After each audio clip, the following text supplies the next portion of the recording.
Magandang araw at dito tayo sa Tagaytay. So ito ang view natin ngayong araw.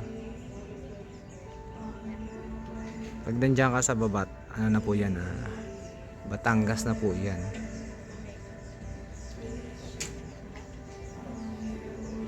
Yan tinatawag na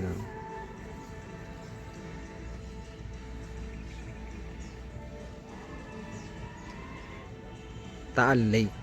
Yan tinatawag na Taal Lake. So yung nasa gitna na yan, yan ang Bulkang Taal.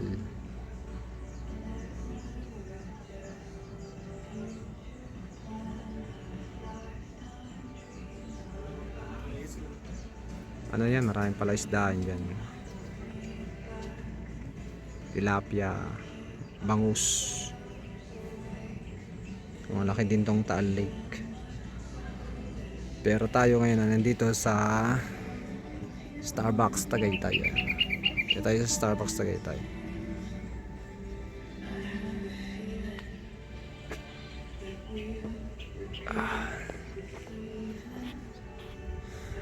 Pag umuusok yung Bulkang Taal, kitang kita yan dito.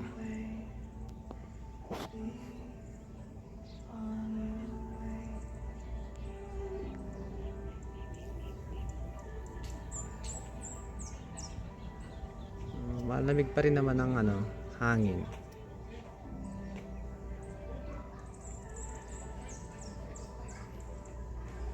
Pero hindi pa ako nakarating dyan mismo sa Bulkang Taal. Dati pwede pumunta yan, ngayon pinagbabawal lang pumunta dyan.